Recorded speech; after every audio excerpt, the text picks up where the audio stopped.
Okay, Beyond the Gates fans, we are almost there. This was episode 99. I thought it was better than Fridays. I'll give it like a 8 out of 10. This episode is pretty much the aftermath of Kat and Tomas doing the nasty. And to be blunt, Kat just didn't think it was that good. I don't feel bad for her. And this isn't hate towards Kat. It's like I said in my uh, episode 98 review. She's a grown woman, and if nothing else, it just seems like she opted to let Tomas deflower her simply so she could one up her sister. And regardless as the end result of the sex, she chose to let this happen. So I just feel like, I don't know. I don't know. Let me know what you think. But hey, like and subscribe, and let's jump in because today is episode 100. All right, so we start out at the hospital, and Ashley is still pretty cold towards Shanice about the whole Derek thing. It's down to the point where Ashley refuses to look her in the eye. And Ashley is basically telling Shanice not to flatter herself, like nothing's going on that's, related to you. So, I don't know. And she does make it clear that regardless, what you do with Derek is none of my business. And the thing is, that firefighter is the last thing on my mind. But she pretty much doesn't, hide her disdain well enough to mention how Shanice pounced on her ex so quickly. And Shanice has the clap back of the century by century. Sorry, this line cracked me up. She basically is like, hey, well, sometimes I like to sample the vanilla side of the menu, but for now, me and him are just cool, we're friends. And for the sake of our friendship, like, hey, why don't Derek and I just kind of hold things back so we'll keep our professional relationship cool. And Ashley obviously is still in her feelings over it. She acts like, oh, Derek and I, there's nothing there at all. And that's when Andre in the midst of their back and forth. So Shanice, decides to bounce, and Andre talks about, hey, I just got finished shooting for a model. And Ashley jokes about, being jealous about the situation while he does ask her, if she's not busy tonight, would you like to have dinner? And Ashley does make up an interesting point about how I'm surprised, like, you aren't talking to or rizzing up. Honestly, I don't think Ashley is the kind of person that would use the word rizz, but it just seems the most appropriate right here. It's like, why aren't you rizzing up some model as opposed to me wearing scrubs and sneakers? And he mentions how he's interested in something real, and, well, you'd be surprised what I'm into. So, I don't know. It just makes me wonder because I'm not necessarily shipping these two. I'm not against the shipping, to be honest, though, because I think if nothing else, Andre adds a bit of spontaneous energy that Ashley lacks in her life. And if nothing else, Ashley offers Andre a bit of stability that he has been lacking due to the fact that he jumps from one woman to the next. But at the end of it all, you got to look at it from both perspectives. Are they using each other? Ashley as a rebound, because to be fair, she literally told Andre from the jump, I need somebody to pop my dating cherry. Yeah, those are her words. So essentially, she's using someone who is good at dating but doesn't take things too seriously, like Andre, to help her get her feet wet, since it's been a couple of years since she's even been on a date, outside of her relationship. And on the flip side, it's like, so what about the Derek thing? Like, let's say he and Shanice don't take things seriously, or they're just cool. If the opportunity presented itself, would she go back to Derek as quickly as Danny would go back to Bill? And on the other side of that coin, you look at Andre. Is he only into Ashley because she was unavailable when he came back into town? Because he mentioned how he had a thing for her but never acted upon it. So similar to Kat and Tomas, which I'll talk about later, if he and Ashley eventually have sex, will he no longer be interested? Will he no longer be interested? So it just makes you wonder, like, once these two do the nasty, which we know they will at some point, what's next? Now, from there, he does ask, so, if there was anywhere in the world you can go, where would it be? She mentions Paris, and she talks about how her mom had a book that made her just in love with the idea of Paris that she used to read. And they did actually have a brief bonding moment where they mention how sheltered she is in terms of she's never been out of the city, man. And they bond over their love of soul food, so there's that. But yeah, I mean, you have a man of the world and a woman of a hometown, so we'll just have to wait and see what happens from there. Now, over at the diner, oh gosh, there's no good that can come from this. Also, I love how they've been using Leslie a bit more sparingly now. She doesn't feel as overused as she was the past couple of months. So Eva and her mom are there and reminiscing about the past, and Eva asked about, what's going on, Ma? Anytime you try to get on my good side by bringing up these good memories, it's usually because of a favor. And of course, we know what it is. First of all, to pick up the bill, and I'm wondering what happened to all that money Ted paid her off with. But then again, didn't she go on wig and dress shopping sprees and whatnot? So from there, she does mention how she isn't really able to get a job like she used to back in the day, like becoming a waitress. And the new manager of a bar she was at let her go because of my age. So at this point, Eva's like, well, why don't you just talk to a lawyer? Leslie doesn't want to do that whatsoever. And she has some sort of idea, which we know when the Grinch comes up with an idea, it's not going to be good for anyone. So from there, she glances over at Jacob and then leaves the diner. And over across, the diner is where we see Jacob and Naomi. And she mentions how she went over to her grandparents' house. Wait, she went to the house. Wait, what house was it? Oh, my bad. Yeah, it was the house of the phone number she had called, if I'm not mistaken. So Regina is the name of June's sister. And Naomi mentions how, she's a person with high walls built around her. And mentioning June was a sore topic, to say the least. And Jacob asked her to step back, but she can't. I mean, it's kind of interesting how these two, I don't want to say clash, but you got Naomi telling Jacob to back off from her family. And then you got Jacob telling Naomi to back off from the June family situation. But both of them can't refuse, not just because of their professional careers, but also because of an innate thing within, basically a gut feeling. Like when they have an instinct about something, they can't let it go no matter what the cost. So I feel like at some people have been speculating these two will get a divorce since like their first big argument after Jacob arrested Danny. And I could definitely see a divorce coming at some point, especially when it comes to the whole Martin situation. So from there, Jacob does spot Eva from across the diner and doesn't understand, how Eva can even be near her mom given everything that happened. But Naomi knows that toxicity is what made it happen. And if nothing else, her daughter just maybe hopes that her mom will change for the better. And she mentions how it relates to her own daughter-father relationship with Bill. Now, Regina actually turns up at the diner, and she's not happy at all about it, but she does want to talk.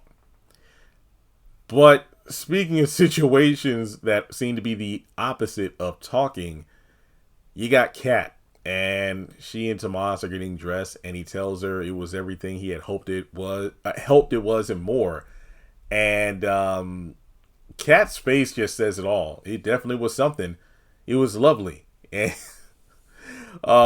he's like, well, I gotta get back to work. And that's when Chelsea appears as Tomas is leaving and noticing that, oh wow, it seems you two are on the right track again. And that's when she tries to go into work mode. Hey, well, I got some new sketches for our fashion. Wait a minute, what's going on, Kat?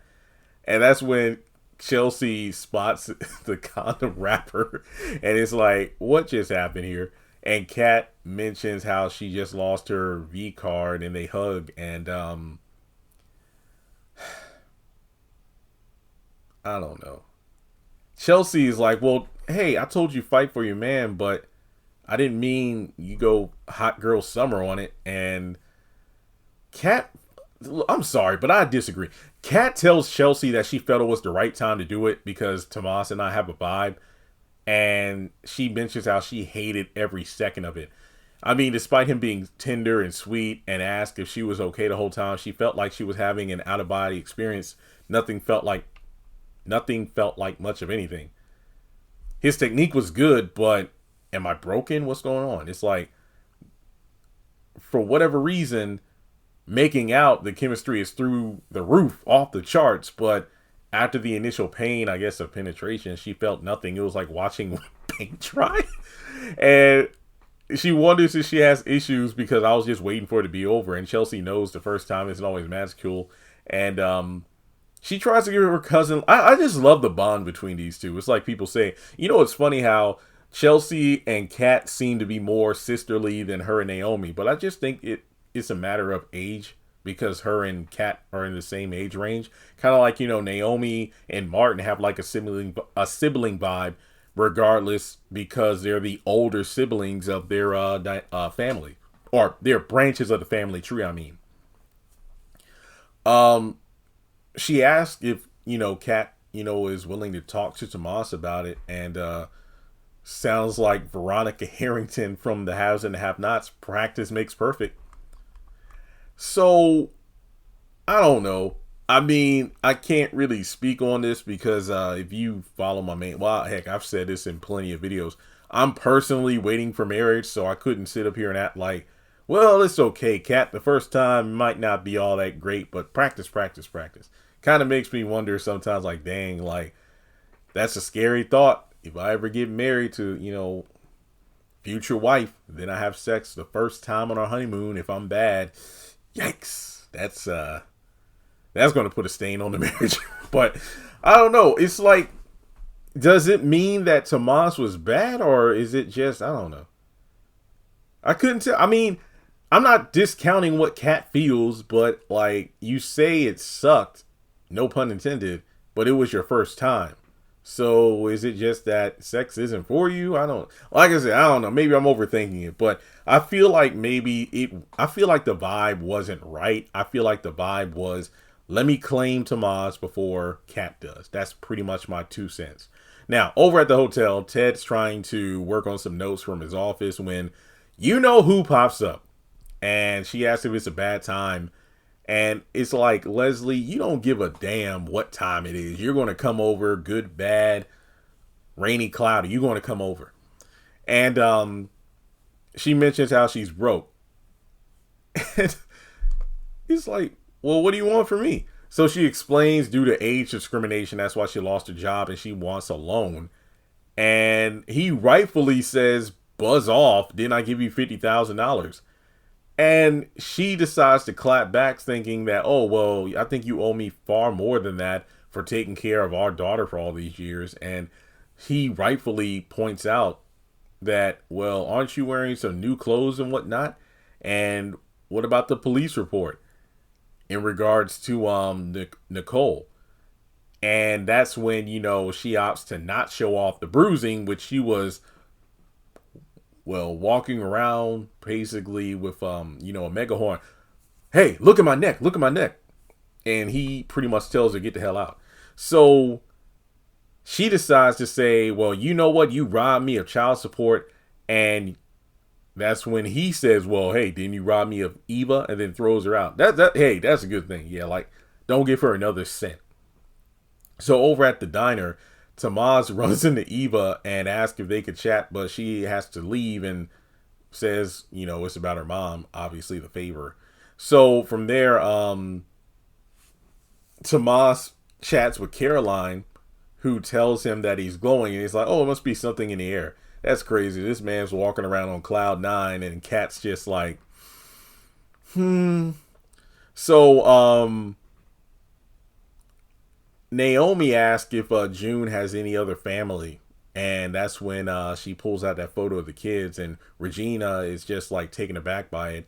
So thankfully, for the sake of the fans, she pulls out a photo that is a much clearer version of the one that June had. And Ron and Cecile are the names of the two kids. And she mentions that at this point, Ron would be picking out, what college they would want to attend. These are children of June's. And at some point, she opted to say that, what, being a mom wasn't for me. So eventually the system got him Child Protective Services due to the fact that June really wasn't being a mom. At some point, she even abandoned them.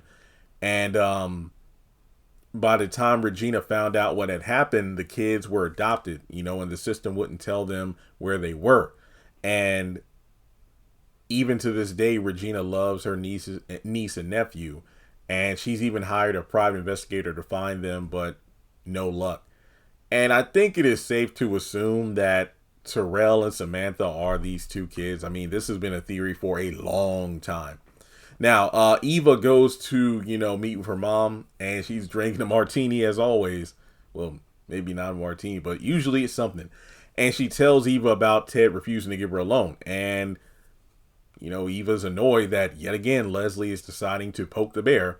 And she wants their daughter to ask. And Eva's like, well, I don't need money. It's like, well, it's not for you. It's for your broke-ass mama. Oh, sorry. Trying to do the accent almost made me choke.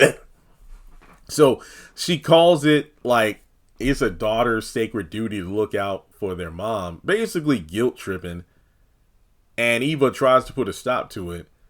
And that's when she tries to say it again, like what's next? Like for me to move into your hotel suite. And she begs Eva to do it, but Eva doesn't really back down. So we know at some point she will. I don't know. This is not going to turn out good. So over at the hospital, delivery dude drops off a package for Ashley, and it turns out to be a raspberry beret. No, it's just a beret. And there's a note from Andre written in English and French. So that's when Shanice reads it aloud and mocks him. And she kind of, throws some shade like, oh, well, try not to get too jealous when your new fancy man starts hanging out with models. So that's when Eva does go over to her dad's hotel room and mentions how Leslie came over for a loan. And Eva doesn't blame him for turning her down and asks him to loan it to, me instead. So Ted says, hey, Dana isn't your cross for, to bear. Basically trying to alleviate her, mom from her shoulders. So that's the thing. Eva, I get it. That's your mom. But at some point, you got to make a choice. It's like, at this point, you have a dad you just found out you had who is trying to be far more, I don't know, non-toxic of a parent by providing you with stuff that, he wishes he could have given you your entire life. And then you have your mom who orchestrated the downfall of his marriage by using you as a tool. And I don't know. She tries to appeal to Ted's, giving nature by stating that even though, my mom plays games and manipulates, this time I do feel like she really needs to help. And even though Ted's like, wait, are you sure? And Eva does honestly say that I'm not sure of anything. And Ted agrees to do it. I don't know. I feel like this is a very bad idea. This is just, Leslie is no better than Kenneth. Like, you pay him off, but then they just keep coming back for more. Like, Ted doesn't owe her anything. And I mean, this could get ugly if they went to court for back child support, though. But I don't know. Yeah. So the episode ends with Andre pretty much doing something sweet. Decorating his place. Wait, Andre stays in a hotel room, right? I forgot. But yeah. He made it look like a French atmosphere and whatnot. Ashley comes in and she is just surprised by all this stuff and she thinks it's romantic and everything. And I want to end this video by mentioning a tweet that I saw a few hours ago. And it was like, yeah, even though I'm not actually, let me try to read it bar for bar because I thought it was pretty good. Oh, Andre made this romantic evening for Ashley. He never did this for Danny. And my response is like, well, it makes sense when you really think about it, because I know more people ship Danny and Andre, but looking at almost 100 episodes. All right, well, not even 100 episodes. Let's go back prior to, like Andre popping up and Chelsea and Kat putting two and two together, and then Nicole finding out and the family finding out about these two. Andre was nothing more than Danny's booty call. Yes, they did have some great moments where Andre was there for Danny emotionally, especially when she was going through her alcohol phase. But I don't even want to say alcohol, getting blackout drunk phase. But yeah. Basically, Andre was nothing more than a booty call. Like if Danny was in her feelings about something, in order to not drink, she would call Andre. Andre became her glass of alcohol. Whenever she had a bill encounter and she was in her feelings about that, she would call up Andre. And that was it. Wouldn't go out in public or anything. So there was no need for a romantic evening. I mean, sure, they would have hot, steamy sex, but it wasn't like they were in a dating situation. It was just like friends with benefits, so to speak. But with Ashley, Andre is putting in effort because this is a woman who appreciates it. Now, as I mentioned towards the beginning of the video, if this is nothing more than a rebound, I don't know. This might not go so well. But I do feel like Andre is dealing with a woman who actually appreciates him putting in effort, because I'm sure he would do these kind of things for Danny, but it was never required because she didn't want any of that stuff. She didn't want to go out in public. She didn't want anyone to know about them. And she didn't want to hurt Andre, given the fact that she made it simple and plain. I'm still not over Bill. Now, going back to what I said before, Ashley possibly treating Andre as a rebound, that's going to be awful, because if he ends up getting hurt, especially with her not being upfront and honest about still having feelings for Derek, the same way Danny was being upfront and honest with Andre on multiple occasions about not wanting to hurt him, and also not wanting him to hurt her the same way Bill did. But either way, it was a romantic scene. So let me know your thoughts in the comments below. Like and subscribe, and I'll catch you in the next video. Episode number 100 review.